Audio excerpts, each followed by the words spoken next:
97.3 The Fan.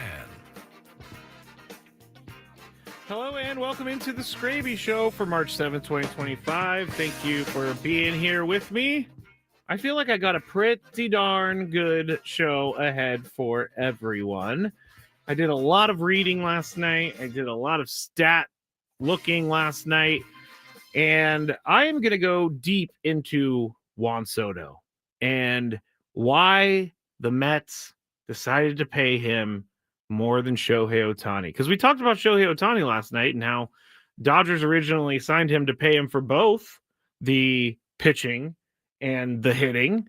But we'll talk about Juan Soto a little bit because there's a clip I'm going to play from you from a spring training game of him playing defense. I'm not going to argue that he's a bad hitter or anything because he's a great hitter. It's all about his defense. So we'll talk about that. Also, I want to get back into that UFL players story that Chris and I talked about. They aren't happy that the UFL threatened to release them if they didn't participate in the media days. So we'll talk about that. And then at the end of the show, we are going to just do some random news, which is something that I like to do on Fridays. The random news is always fun. And McDonald's has been dethroned as the world's largest fast food chain.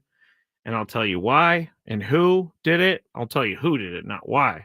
But also the only show in town, I should say, that's going to give you airline updates in San Diego periodically here on the Skraby Show. I'll get all of that at the end. But first, I want to rant a little bit about daylight savings time. Like I'm one of those people that every time the time change comes around, I say, I thought we got rid of that.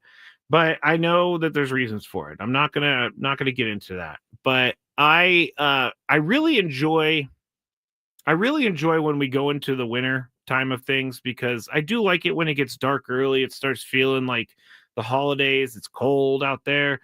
But I think my favorite one, even though I'm losing an hour of sleep, my favorite one most definitely is the one that's in spring because that means baseball's here. That means that the sun is going to stay out later. Like right now, it's 6:03, and I still, behind me in the window, have just a little bit of sunlight left. And just maybe 2 months ago, it was pitch black. And the one reason I love the spring forward is because you get to play more golf. Throughout the summer, I'm a huge twilight golfer, meaning I go late in the day so that I don't have to pay the full price to play the course. I'm a massive twilight golfer. I'm always looking for twilight deals. If it's like 3 p.m. on a Saturday, I'll look and see what's around me because you could probably play until about 8 p.m. and you'll get half off sometimes. And that's my biggest reason for loving the spring forward is because I get to play golf more and more and more throughout the summer and spring and fall and everything. But I do like the spring forward just because it makes you feel like a little bit better. It makes you feel like you're getting into the bulk of the year. I'm always like kind of weirded out. Maybe weirded out isn't the word, or phrase. I'm kind of weirded out in the new year. It's like, oh man, like you get out of the holidays, you had all this time off, you saw a lot of family, you took a vacation or whatever, and then you're back to work, you're back to regular life. And January, the first part of January for me is always kind of weird. But once you get to spring forward, that means we're going to be talking Padres, and we're talking Padres opening day coming up here really soon. It's the spring forward. The only downfall, that hour of sleep you lose. So I'm sure everybody's with me here. I'm sure everybody is with me here. Gonzo says fall time sucks because you go to work in the dark, come home in the dark. All right, that is bad. KG says spring forward is terrible for early morning workers. I can co-sign that. Before I got over here on 97.3 The Fan, I was working for another radio station in town on a morning show for like 2.5 years or so. And I remember the spring forward being brutal just because I was already getting up every day at about 3:45, and when you get up at 3:45, I don't care who you are or what kind of job you do. I'm sure the morning guys talk about this all the time. no one is meant to be up at 3:45 in the morning. And so that part was rough. That part didn't help. And I'm, glad I do not have to deal with the early morning schedule with the morning show. I'm tired just thinking about it. Brandon says, "Do you cancel golf days before because of the rain?" Brandon knows what he's doing here. And no, I do not cancel golf days before I know if it's going to rain or not. That's crazy. It is insane. Katrina says, "I have to take my dad to radiation treatments at 6 a.m. every morning." That is early. And it's very nice of you to take your dad to radiation treatments, but 6 a.m. for that, that is early. Gonzo, Mission Bay Golf Club has lights. Yes, I've played Mission Bay many a times before, and Mission Bay's fun. It's a little too pricey for me right now. Like a little too pricey for what you're getting. It's not like I know golf courses all over town and all over the country are raising their prices, but I feel like Mission Bay shouldn't be something that I have to think twice about playing. It should be something I'm like, yeah, okay, I can play for that rate, but not for, I actually don't even know what it is right now. But last time I went, I paid a rate I did not want to play. Let's see. David says, "I love daylight savings time. It means I can spend more time on my kids outside after school, and he gets to enjoy the daylight more." That's a good one. I didn't even think about that. You do get to hang out with your kids and play in the backyard and all that stuff. Paul says, "I love it because I work at UPS." Okay. I've met a lot of UPS and FedEx people as of late. Clay says, "I do like the later sunset times, but I do not like the position of the sun in the early morning when driving." That's a specific thing, but I can understand that, Clay, because sometimes when I'm driving home during the summer, there's actually like when I get off work and let's just say it's a 6:40 home game for the Padres. So we're done at like 5:35. I stick around until about 6:10 getting things done. And then I'll end up making my way home. And there's this one street where I turn down. It's a long street. And so I turn down the street, and during the summer, the sun is lined up perfectly with this street, and it's going down, so it's right in my face the entire way. So I understand it. Clay. It's good stuff. Andy says, "Wasn't it $17 with a resident card for Mission Bay?" I am not a resident, unfortunately. I used to be a resident, but they're very strict about resident things here in San Diego. Because if you're a resident of the city of San Diego, you could play Torrey Pines for cheaper than what the tourists pay. And if you live in Encinitas, you also have to pay what the tourists pay. But if you live in the San Diego city limits, you get some good deals around town. But yeah, that's much more comments on the daylight savings time than I actually thought. So thank you everybody for giving your thoughts there. Now let's get into some sports. And this is, I guess, off the field sports. But LeBron James and Stephen A. Smith have a very weird relationship. And their relationship is taking a turn for the worse each and every day. LeBron doesn't like that. Stephen A. has talked about Bronny in the past and talked about how Bronny is maybe not ready for the NBA. Honestly, all truthful things that Stephen A. has really said, but LeBron has not been happy about this apparently. And I guess there's been, some messages sent Stephen A.'s way from his people saying you could stop talking about Bronny like that. Well, last night at the Lakers game against the Knicks, LeBron came over to Stephen A. Smith and he approached him at some point during the game to kind of have a chat with him, have a couple words with him. And here is what Stephen A. Smith had to say about the situation. And it's kind of long, but we have to hear it. We have to hear most of it. That was LeBron James coming up to me unexpectedly, I might add, to confront me about making sure that I mind what I say about his son. Can't repeat the words because they ain't suited for FCC airwaves. That's what he was doing. And I thought long and hard about this over the last few hours because I had no intentions, Molly, of talking about this at all. Yeah. And the reason why is because it was a one-on-one, I wouldn't say a conversation, but it was a one-on-one confrontation.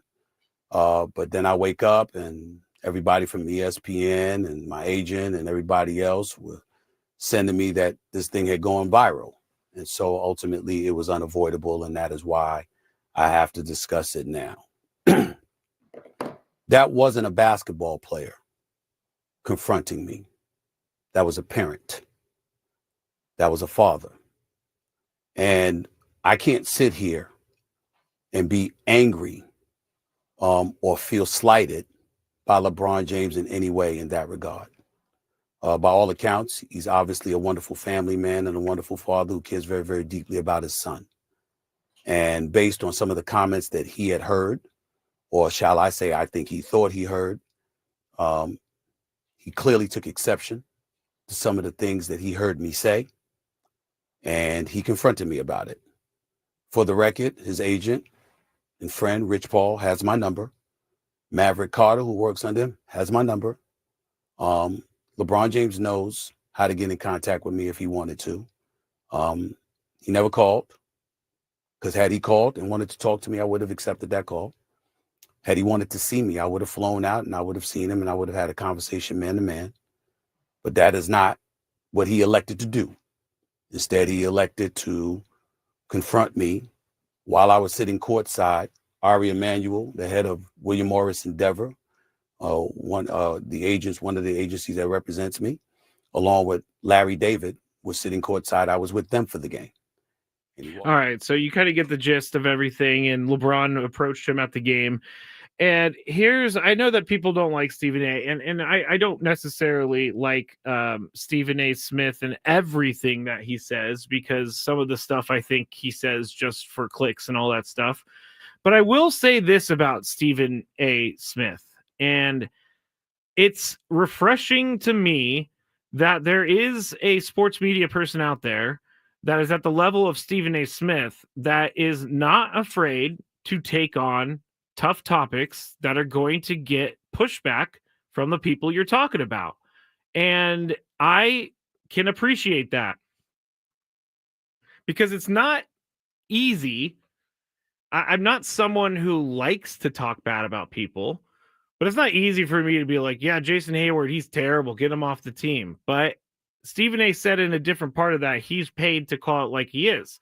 And I'm not necessarily on Stephen A.'s level where I'm paid to call it like it is, but I am here so that I can share my thoughts on what I see. And it's not always easy to say those things. But Stephen A. is a national host, and I think that he has a point here. I think that he has a point that LeBron James could have called him or at least reach out to him and say that they needed to meet up. I think that LeBron could have, there was plenty of time for LeBron to reach out and try and talk this through.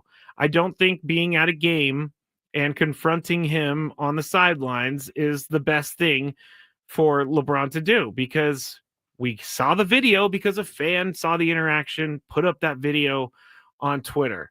That's not something that you really want to put up, because now Stephen A. has to talk about it.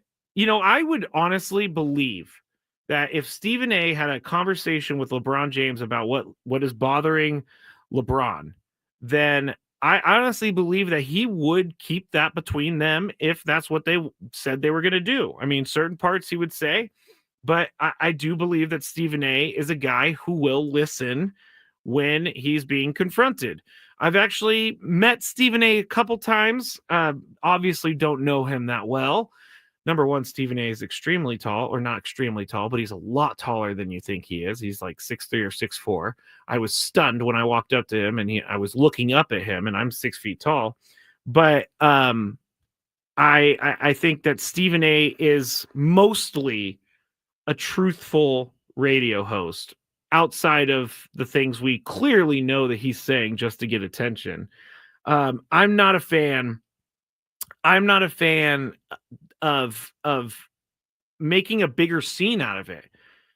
LeBron does care a lot about his son, Bronny, and his family, which is, yes, I never question that. But when you do this, you now create questions. Oh, well, look, LeBron and Stephen A are fighting on the sideline over Bronny, and then Bronny gets brought into it. I would think that you can't bring this stuff publicly because it just causes a bigger problem. And in the end, I know that LeBron is much more famous than I will ever be, but I know that he knows how to deal with being famous. But he also has to know that this is going to just open more cans of worms than anything else. And it's going to get back to Bronny at some point. Prolific says, why would he want to discuss that privately when Stephen A. Smith talked about his son publicly? His son is an NBA player. And Stephen A. was talking in the regards of talking about an NBA player and how he's developing in the league. That, I think, is fair. I don't think that Stephen A. has ever said anything unfair about Bronny James, because it's, Bronny knew what he was getting into when he entered that draft and he was selected in the first round.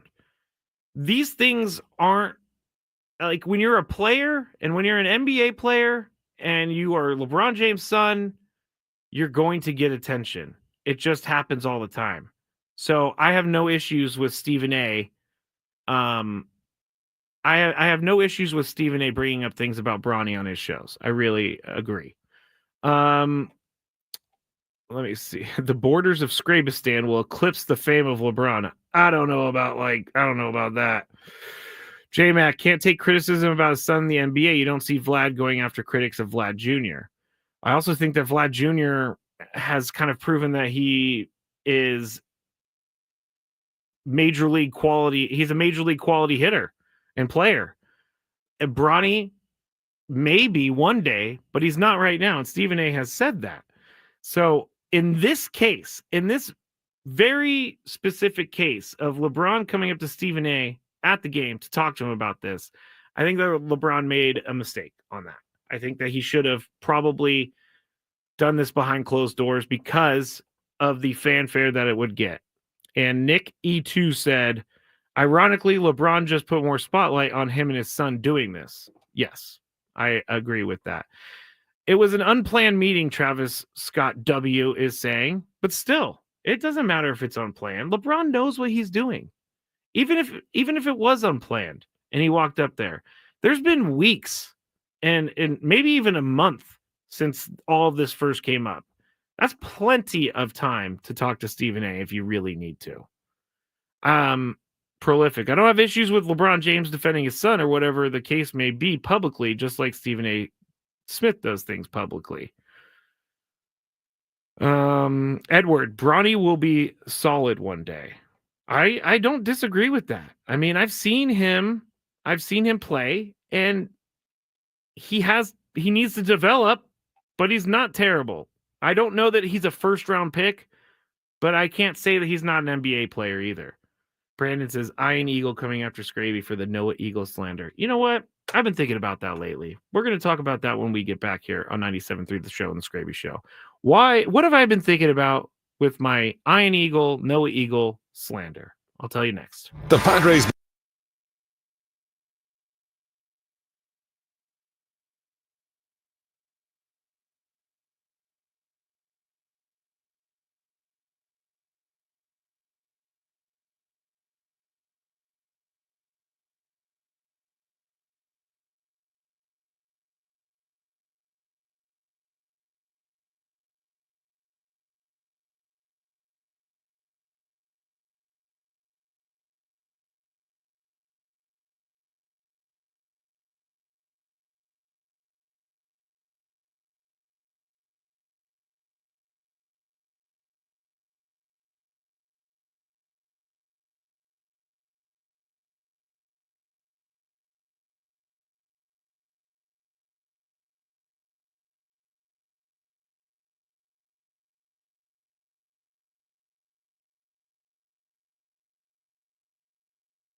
You know who people need to leave alone right now?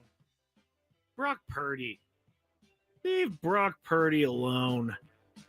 Everybody's just crushing him. The guy has said nothing about anything. And it's just rumors. Well, Brock Purdy was rumored to have turned down $45 million a year. Oh, he's an idiot. Leave Brock Purdy alone. Let him do. He's a nice guy. He doesn't do anything wrong. Don't hate on him. Come on, people. I will stand up for my Brock Purdy. I will stand up for my 49er quarterback. Now, do I think they should pay him $65 million a year? No. Nope, I don't think they should pay him $65 million a year. We've been talking about LeBron James, Stephen A. Smith, Bronny. I should also mention that the Padres game today was rained out, and they played 2 innings. Kyle Hart was on the mound. He had a good outing, but they canceled the game, so there's not much to talk about today in that department. So we're going to get back to this topic. And I'm seeing on the chat, like, Stephen A. should keep Bronny's name out of his mouth, and you should never talk bad about someone's son like that. Why are we shielding Bronny from this stuff? He wants to be an NBA player. He has to take the criticism. He has to. Like, why are we treating him different? Anybody else, we would be crushing without even thinking twice about. Markelle Fultz, number 1 overall pick years ago, just continue to crush him all the time because he couldn't shoot free throws. Ben Simmons, crush him all the time. Zion Williamson, I crush all the time. People are always talking bad about players and saying things about players, but all of a sudden something said about Bronny and it's over the line. This dude is an NBA player. Like, we can't keep holding his hand forever. And I'm not saying that Bronny is being asked for someone to hold his hand. I'm not saying that at all. I actually don't. I think Bronny's doing it right. Bronny's just staying quiet about all of this. You never see Bronny on social media saying stuff that to address comments. He's doing it right. And that tells me that he actually does care about his career. It tells me that he does care what he's doing. I like Bronny. I think he has a good head on his shoulders. It's not easy to be LeBron James' son. But when you get drafted in the first round and you're not ready to be drafted in the first round, people are going to talk. People are absolutely going to have opinions about that because there are so many other players in this world that could have been drafted in his spot. And they maybe even were able to play now. Bronny is a work in progress, and there's nothing wrong with that. Not everyone is LeBron James, not even his son. That's, I think, where we're going a little too far. Is just because he's LeBron's son, we're gonna protect him, or no one can say anything about him? I don't get that. I'm not a Stephen A. Smith guy all the time. Most of the time, I'm not. But I do think that here, Stephen A. Smith is being respectful. He's just calling out what is happening on the court. And LeBron doesn't like it, which I think is normal. If LeBron wasn't mad, that might be a little weird. But LeBron is mad, and he wants to defend his son. And I love that. This has nothing to do with their relationship. It has everything to do with basketball. And I just think that people are, I think there's I don't want to say, that was my mouth. I don't want to say people are soft because that's too far. I do want to say that we have to stop treating people different just because of some factor to them. You know, when I was coming up in radio, no one cared about me at all. It was every person for themselves. I started as an unpaid intern with 4 other interns, and I worked my butt off, and I just kept my head down and keep doing things. It was, you know, if I was someone who didn't really deserve to be in that position and I was doing bad at my job, or I was just, you know, kind of going through the motions, then yes, I could be crushed for it. But no one really cared about me because I was just some kid. And I think that it's we can't be treating like, okay, I'm sorry. I'm stumbling over my words because I'm now thinking of different things and I'm getting all confused in my head. But I think that if let's go to the Noah Eagle thing. We'll go to Noah Eagle because Brandon brought it up. Noah Eagle is Ian Eagle's son. And Noah Eagle is getting a lot of great jobs. And he's very young. I think he's in his early 20s. I'm going to check right now because 28. Okay, so 28. 28-year-olds don't really get the foot in the door that he did. And I'm not saying that he's not worthy of that position. I'm not saying he doesn't deserve it because he's good. It makes it a lot easier for people because he's good and you can listen to him and it's not like it's that big of a deal at all. You think he's been doing this for years and he has, and his dad has, but like the reason that I don't have anything against No Eagle, but I do have things against people who don't really recognize that they had an upper hand on things. It's the truth. Noah Eagle was able to work his way up faster than a lot of people because he had a foot in the door. That's fine. I'm okay with that. Like, I just want people to recognize it. If they're out there, oh, I worked my way up through all of this. No, I mean, originally you probably got an interview because of your last name and who you know and all that stuff. And there's nothing wrong with that. You have to take advantage of what is given to you to succeed. And if he didn't take advantage of that, then that would be pretty dumb. He has to. I don't blame him or anything like that for taking these jobs. He's going to take the jobs. He should take the jobs. Like I saw an interview with Patrick Schwarzenegger last week or 2 weeks ago. He's in White Lotus. And he said he wishes his last name wasn't Schwarzenegger. And I understand a little bit why he said that. And the reason is because he wants people to think that he himself is a good actor and he's worked for that acting or worked to become that good of an actor and worked for these jobs. I don't think it's a bad thing that his dad's Arnold Schwarzenegger, but he talked about how he worked years going to acting school and perfecting his craft. Well, yeah, like you went to acting school because your dad's Arnold Schwarzenegger. So why don't you just recognize that? There's nothing wrong with it. There's nothing wrong with it at all. I feel like I'm going down a rabbit hole I'm never going to get out of. KG says, Skraby, it's literally like when the Orioles called up Holiday last season. First round pick, highest rated prospect in the league, and woefully underperformed. Yeah. And we still hear about Jackson Holiday just because his name is Holiday. He's on the list. A couple weeks ago, The Athletic put out an article of a starting lineup for best players under 25, and he's in the starting lineup. You can't find one other second baseman that's better than Jackson Holiday under 25? I got to think there's someone out there that's better than Jackson Holiday. He hasn't shown anything yet. Jax, I think, is talking about Schwarzenegger, saying he doesn't want his last name. Easy to say after getting the part. It is easy to say. It is easy to say. I probably went too far off of where I really wanted to go with that, but there was some good commentary on the chat. Got some text messages, so want to talk about that a little bit more. But I don't have an issue with people getting ahead because of who they know. Just take advantage of it. That's all I want for these people, is use what's been given to you and capitalize.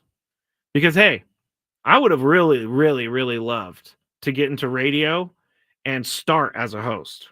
I would have loved that. Would I have been ready? No, I would not have been ready. I wouldn't. In fact, it would have been terrible. But I would have, flipped through or done backflips to get a host job, my first job in radio. But I like where my path went. The reason that I'm talking to you right now is because I produced for the last 7 years, and I learned about radio, and I learned about topic selection. I learned about topic building and all that stuff. And I worked for about the first 2 years, literally making no money. So if I was a host, I would be making money right out the gate. There is something else too. There are, pro athletes sometimes that no one really knows about, but they're all of a sudden at the head of the line because they played 3 games in the NFL or something. I don't know, or Major League Baseball. I think that people sometimes just get things handed to them, and if you're not accepting of them, then I have a problem with that. Okay, I feel like I'm just going to Mashuti, I think that's how you say it. Just don't deny you get some help along the way. I agree with that. And it's not like they need to come out and say, "Hey everybody, I got help along the way. I just needed everybody to know." In an interview, say it or ask them to ask you so that you can say it. But the problem with nepotism is special treatment. If you get the opportunity because of it, everything is fine. But when you get special treatment for underperforming, there is a problem. KG making some good points tonight. All right, I'm going to move off of this because I probably went too far, like I said. When we get back, let's talk about Juan Soto's defense. How about that? Juan Soto's defense is going to be the topic of our next segment, and we also have a daily gripe. So one more segment for the week on 97.3 The Fan and the Skraby Show. Ben and Woods on the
Final segment here on the Skraby Show, 97.3 The Fan.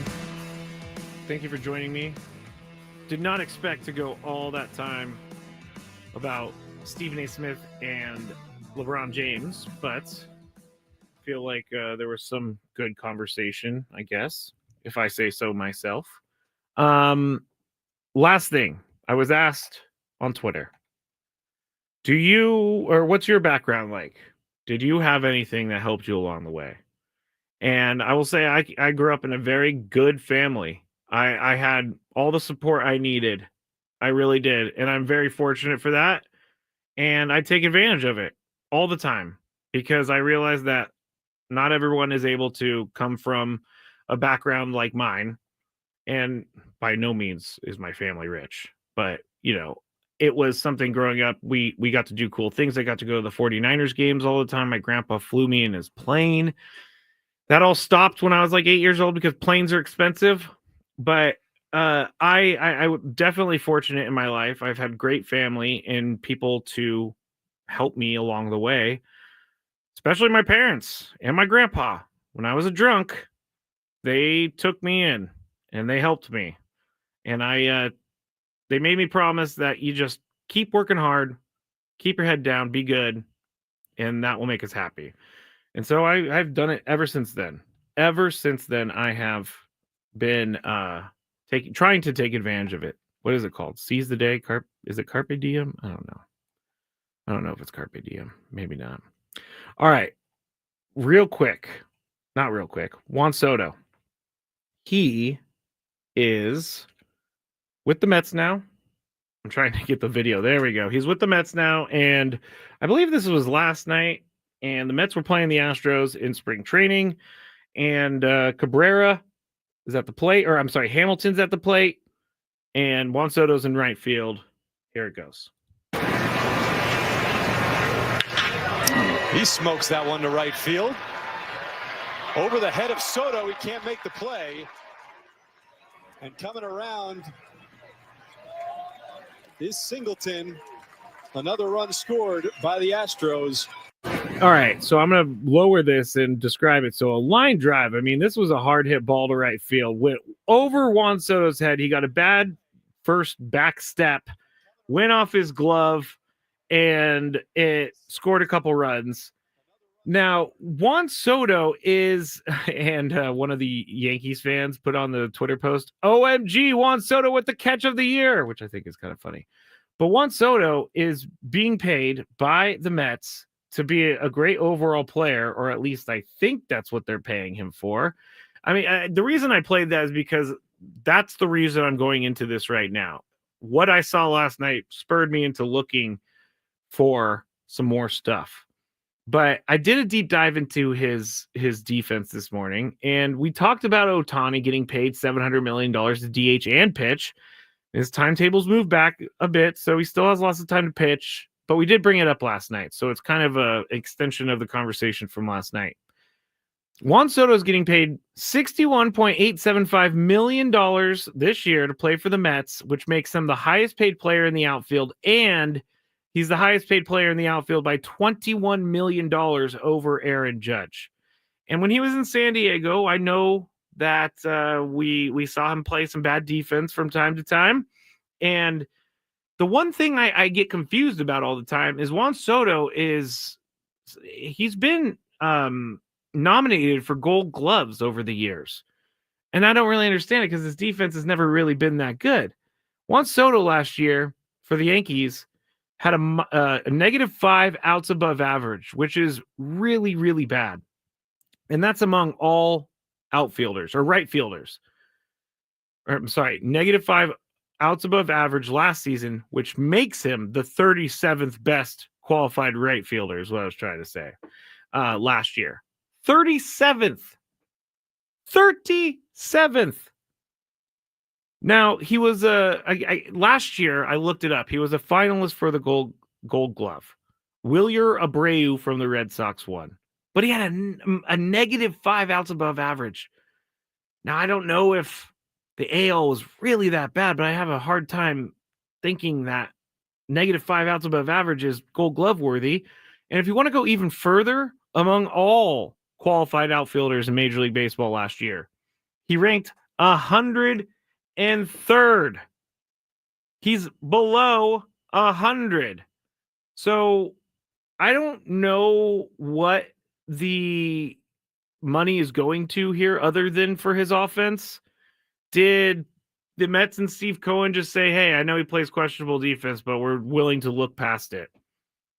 To put a little perspective to it, I think Juan Soto probably should have been paid around where Aaron Judge is right now, which is $40 million, because Aaron Judge ranked 106th out of all outfielders in baseball last year with a -6 out above average. So he's below Juan Soto.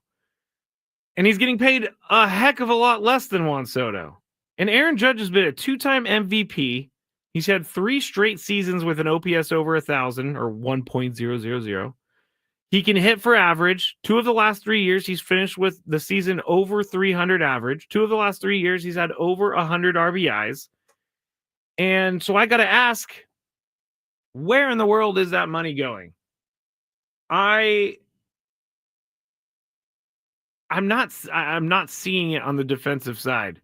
So if you're paying him to be a glorified DH that plays right field, you're paying him $21 million more than Aaron Judge, who has 2 MVPs under his belt.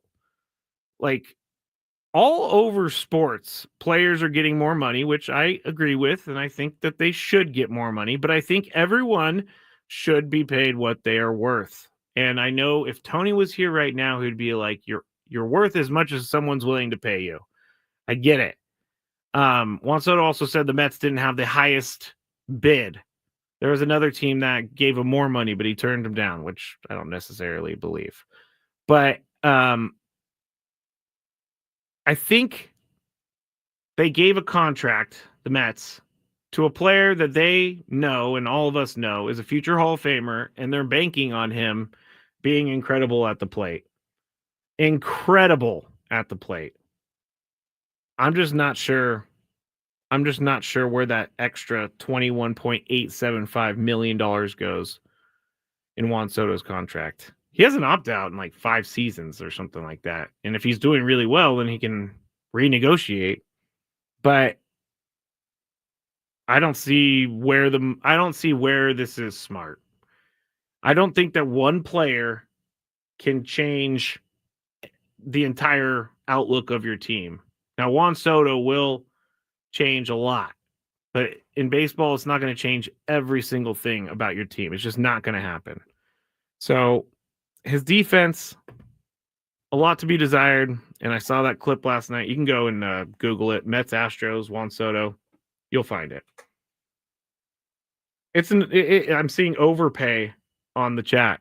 Overpay is true. And it seems like there's been some overpaying as of late.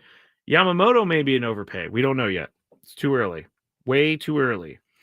So those are some Juan Soto thoughts. Now, quickly, I wanted to tell you we're coming to the end of the show. I'm practicing delivering what I teased to you about what I'm going to talk about. And I said, and this is not that important, but McDonald's is no longer the largest restaurant chain in the world. Something called Mishu Bingchang is a Chinese bubble tea and ice cream chain with more than 45,000 restaurants worldwide as of September 2024, while the number of McDonald's restaurants all over the world is around 41,800. It's this Asian-based fast food chain is known for selling soft serve ice cream cones and drinks. It has a huge number of locations, but 90% of them are in China. There are also other outlets in Indonesia, Vietnam, and Malaysia, but there are no locations in the United States. But growing up, I never thought anyone would ever come close to taking over McDonald's or overtaking, I should say. Overtaking McDonald's as the biggest restaurant in the world. I have been to some of the, when I lived in San Francisco, there was a bunch of bubble tea places up there, and bubble tea is very good. But 45,000 stores for Mishu Bingchang. I'm probably saying that wrong. That's a lot of stores. But 90% of them in China? Man, that's like Starbucks here, one on every corner. So there's the McDonald's story. Paid that one off. All right. Next one I need to pay off because this is the only show in town that you're going to get airline news periodically. And if you ever wanted to go to Latin America or if you wanted to go to Panama, you can now go nonstop. Copa Airlines is going to launch direct flights from San Diego to Panama City starting June 25th of this year. This is a huge milestone for them because they're planning on using San Diego as a big hub for their airline to get passengers to reach 86 destinations across 32 countries. And they already have the flight time and everything. The nonstop flights are going to be Monday, Wednesday, Friday, and Sunday. Departing from Panama City at 1:16 p.m., arriving 6:15 p.m. Departing from San Diego at 9 p.m., arriving in Panama City at 5:20. So San Diego's airport is growing a little bit. San Diego airport's growing a little bit faster than I think we all need it to grow because it's running out of space. And they're continuing to try to shove more in there. But it's a good thing. It's a good thing. It's money for the city. And it brings tourism in and all that stuff. So there you go. Your periodic airline update on the Skraby Show.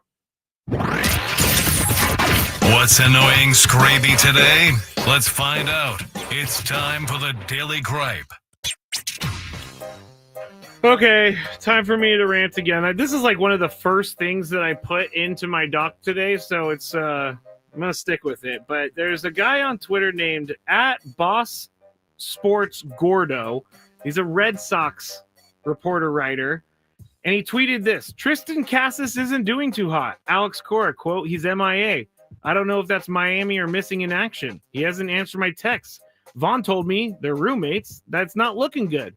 He's alive, but ... end quote. And then under that tweet, because when I read this, I was like, oh my gosh, what happened to Tristan Casas? Is he going through something? Is he in trouble? Is he sick? Is he dying? I don't know. So he put under the reply, for those who need context, Tristan Casas was sent home this week with the illness that's been going around. Well, fellow Twitter people got him. They said, you know what you're doing. You are reporting false news. We are reporting you for reporting false news because this is exactly what this kid was doing. He's also one of those guys who takes articles, puts up his own little picture, and then under everything says via @AlexSpire. I'm not a fan of that. Please be more clear when you're tweeting things if you're a reporter. There you go. All right, that was a lot of ranting. Thank you, everybody, for being here with us this week. Back on Monday on 97.3 The Fan. Good night, everybody.